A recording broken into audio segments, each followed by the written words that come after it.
呢個電影好遺憾，淨係揾男演員嘅啫，我都會偷偷地走去報名咯。咁我人生設計嘅第一條裙咧，就係用白膠漿做，佢哋會去幫個演員去噴某一種香水，去令到佢有一個屬於嗰個角色嘅氣味啊。有香水嘅一天咧，就等於精神嘅一天，精彩嘅一天。一個演員其實係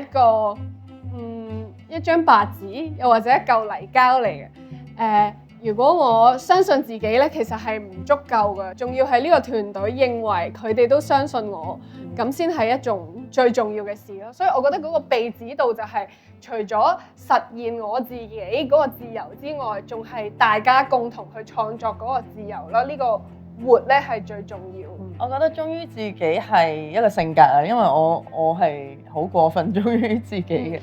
Until 我個女出世啦，跟住係冇辦法24小時忠於自己，因為佢 keep 住要我忠於佢啦。咁呢個係我覺得 as 一個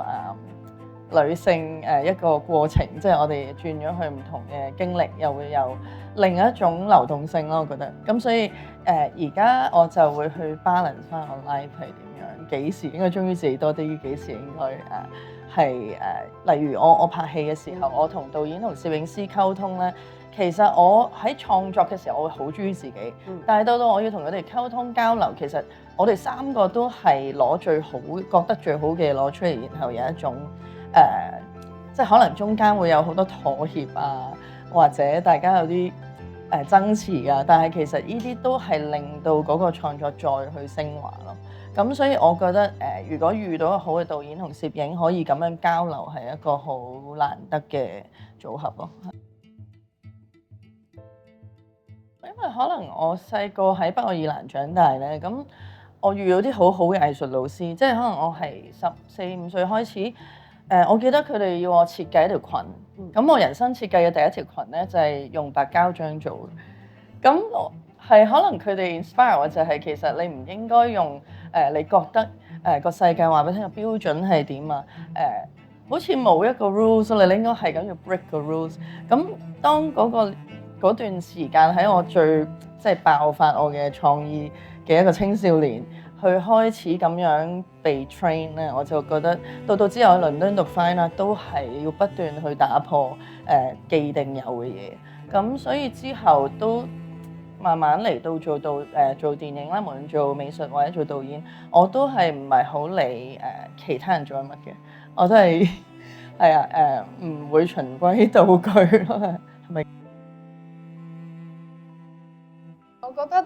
都帶到好多靈感俾我之餘，其實我自己咧係冇呢個概念點樣去打破一啲嘢嘅，反而係我成長嘅過程之中，可能老師或者其他朋友提醒我，喂，其實你咁樣做唔係好跟人哋喎，即係唔係好啱規矩喎，先去諗其實跟隨自己嘅想法去行事係一件又危險但係又創新嘅事情咯。即係如果你講可能係拍攝嘅呢個道路上咧，我可能讀書嘅時候咧已經係有一個概念咧，係如果有人話俾我聽你有 casting 可以去咧，我就必定要去嘅。原因係因為咧，我唔知有咩方法可以靠近啲我中意嘅呢個媒介。我中意拍攝，我中意電影呢個媒介，我只係想了解佢多啲。如果我去到現場，我睇到啲人點樣去指導人，或者係點樣去話俾我聽，其實我呢個古仔係想講乜嘢嘅咧？會唔會就已經靠近咗一啲我喜歡嘅呢個媒介咧？咁導致我喺中學尾或者喺大學嘅時候咧，可能有啲電影去到我哋學校嗰度話，喂，我哋其實呢個電影好遺憾，淨係揾男演員嘅啫，我都會偷偷地走去報名咯。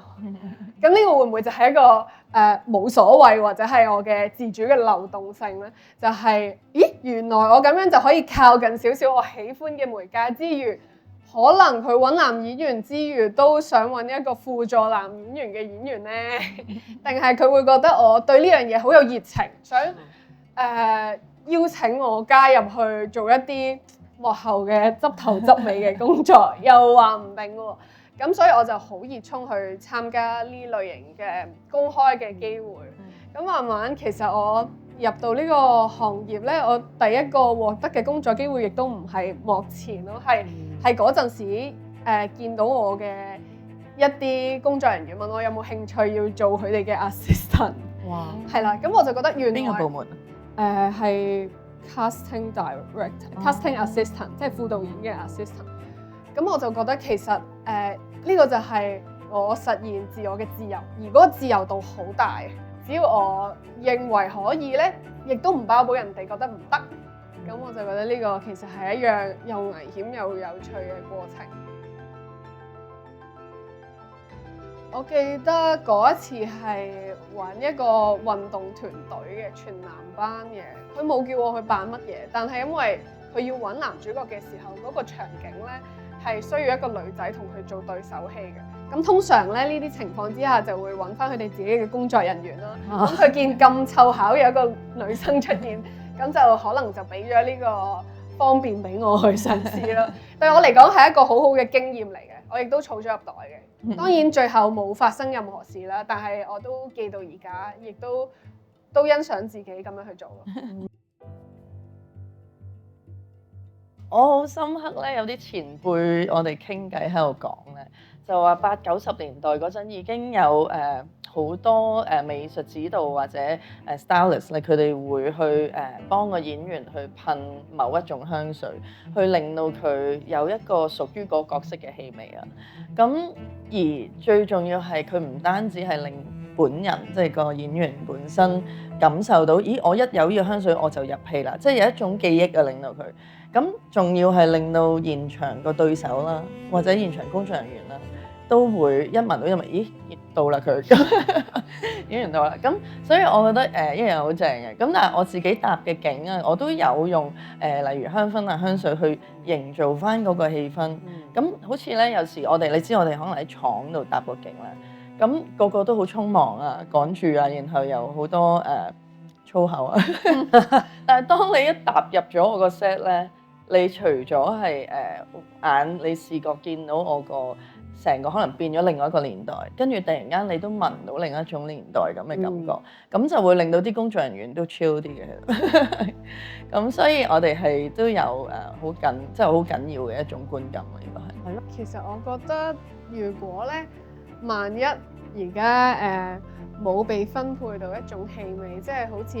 舊年代嘅指導們講話會分配一種氣味俾演員咧，其實我會根據嗰個角色係身處咩環境去幻想一種氣味俾佢。即係例如我之前去年有一部電影叫《看我今天怎麼說》啦，咁個主角素欣咧其實係一個聾人嚟嘅，咁但係佢喺佢大學畢業之前，佢講佢好多嘢都唔可以做，即係你唔可以唔説話，唔可以唔用口講嘢，你唔可以去游水，你唔可以去了解聾人嘅生活。佢覺得好迷惑啊！呢樣嘢對佢嚟講，即係點啊？直至到佢發現自己真正喜歡嘅係乜嘢咧？佢真正喜歡嘅係同其他聾人相處，真正喜歡嘅係大海，真正喜歡嘅係游泳。對我嚟講，素欣愉快嘅因子咧，全部都係嚟自海洋嘅。咁所以呢個角色咧，其實佢就係有一種海洋嘅味道咯，有一種貼近大自然鹹鹹地嘅味道咧，就最令佢感受到有自信。原來我喜歡嘅事情嘅瞬間就係當我發現到我係屬於呢一個地方。海洋嘅味道就係佢嘅味道咯。又例如可能今年我有一個賀歲電影叫做《金多寶》，咁入面天晴呢一個角色咧，佢係一個拍電影嘅女生嚟嘅。但係呢個夢想咧係由細細個開始，佢嫲嫲同佢一齊培養嘅。因為佢嘅嫲嫲咧同埋佢嘅爺爺咧，其實係好熱愛電影嘅兩公婆嚟嘅。佢爺爺甚至乎係一啲畫舊海報嘅香港電影人嚟嘅。而佢點樣培養呢個興趣出嚟咧？就係喺華富村一個小單位入面，佢屋企咧嘅家私全部都係木嚟嘅。佢嘅衣櫃啦，佢嫲嫲車衫嘅嗰個車台啦，佢嘅床啦、電視櫃啦，全部都係木，係有一種檀木嘅味道，就好似我哋呢個 No. 5嘅香水咁樣。咦？呢個味道咧相近連結咗天晴喎。天晴諗起佢屋企就諗起佢嘅興趣，諗起屋企嘅溫度。同木聯繫咗，原來木嘅香味咧就係喚起佢興趣嘅香味，所以好多時咧我都會諗呢個角色佢令佢開心嘅瞬間係乜嘢咧？令佢開心嘅瞬間佢聯繫咗啲咩味道咧？咁就最能令我認為呢個角色係精彩嘅時候。我揀嗰個咧就其實係 Low 嗰個味道，因為對我嚟講咧，有香水嘅一天咧就等於精神嘅一天、精彩嘅一天。其實係提醒我今日要精神啦，因為對我嚟講咧，我拍電影嘅時候咧係好幸運嘅，我每日可以去到現場嘅，或者我每日可以靠近我喜歡嘅嘢咧。就係一種精神嘅感覺，而 Low 呢個香水咧就係好啱你㗎，係啊，帶住一種明亮嘅感覺，而且係少少水果嘅味道。而呢樣嘢咧就係點解我之前會使用呢個味道，就係提醒我，我今日又會靠近我中意嘅嘢多啲啦。咁就係呢種明亮嘅感覺，叫我唔好咁眼瞓啦。第一，第二就係相信今日係豐富同埋精彩嘅一日。